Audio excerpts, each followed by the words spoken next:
John Meuret from Meuret Grain Company is our market analyst this week. Corn and soybean crops are holding strong. The latest conditions report shows both have the highest percentages in good to excellent categories this late in the season since August 2004. We talked with John Thursday afternoon near York. Give me an update on what crop conditions and moisture situation look like in your area in Nebraska. Really good, Jeff. We just picked up a nice 1 to 2 inch general rain in northern Nebraska. Condition was starting to suffer a little bit. You really didn't see it in the beans, but you knew it's going to start cutting yield eventually. So excellent, I would say, this week. We know that across the country, the U.S. corn and soybean crops are in really good shape. Do you have an idea of how big they might be? Well, that's the trouble, Jeff. I've told a lot of people this, but in 2 years ago, the crop kept getting smaller. And if you can ask an end user what that felt like, he'll explain to you what it's like this year, which is the crop gets bigger every day. So I'm afraid we're somewhere north of 170. And how big north of 170, I think that remains to be seen. But we'll have to see some combines roll. We'll have to see what the wetness did in some areas. But ultimately, if you're going to take the state yield in Illinois over 200, the crop's really, really big. And beans? I think the same thing on beans. We all say August weather makes beans, and so far we've had rain. 50 or 60% of the whole entire corn belt's going to have a nice drink of rain through the first half of August. I think that's answering my own question, so excellent. So speaking of the end user, where does the demand come from to eat up potentially record crops in both corn and soybeans? Well, I think you've got to just instill some fear. And the minute you put some fear in these guys, I think you'll have them come in and start buying. But at the moment, there's no fear. They don't think that they need to buy because it's going to be there tomorrow. So anything can do that. An early frost, a clammed up farmer selling, eventually the end user comes back to the market. And the market will work. If we take prices down, we're going to spur demand, we're going to cut off some supply. So ultimately, it's hard to hear, but this is a good thing.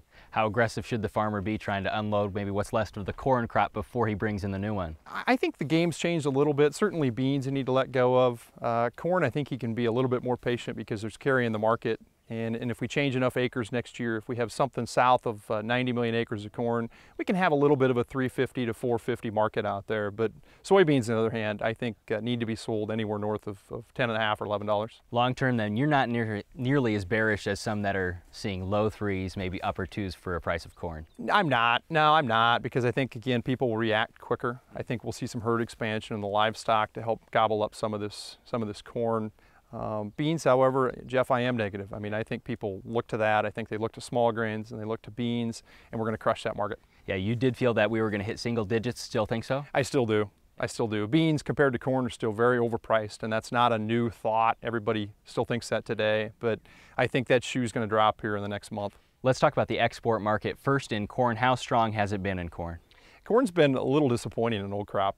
We've hung around there, but ultimately I think we've pushed the business elsewhere, Jeff. Guys have found that it's tough to do business off the West Coast. We've got a strike problem still in the PNW.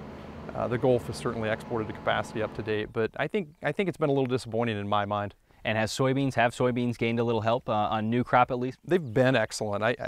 We're the cheapest in the world still. I think Gulf capacity's 95% booked through about January. You've got the PNW capacity booked through about December at 90%. And so there's some bits and pieces of bean business to do, but we've done a very good job selling export bean capacity. China's not backing off, Jeff. They're there every year.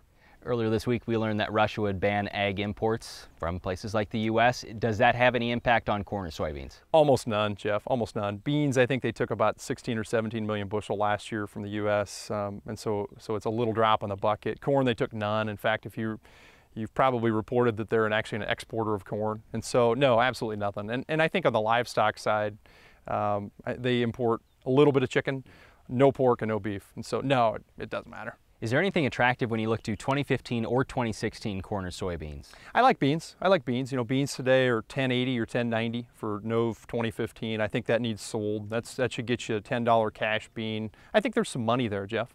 Corn, on the other hand, it's a little tougher, but if you're 4 1/4 to 450, D's 15, I think you need to sell it. Same thing on bean or 2016 corn. What does basis look like in your area of Nebraska? Weak, Jeff. I think as we transition from the old to the new, we've got some transportation issues we've talked about in the past, and we've also got a farmer that held his old crop a little too long. So once we clean that up, I think we'll start to see that the basis get a little better in northern Nebraska and South Dakota. Next week we get a big report from the USDA. It's the August crop report. Do you have expectations of what we'll see in those numbers? It's tough for the USDA to come up with something higher than a 170. on corn, so I would predict they'll be somewhere around that number, give or take a bushel or two. Beans, anything north of 45 is going to be hard to do today as well. Even though everybody thinks they'll be bigger, what the government prints will probably be a little smaller. So, how does the market react to those numbers? More importantly, do you think the trade is leaning one way or the other?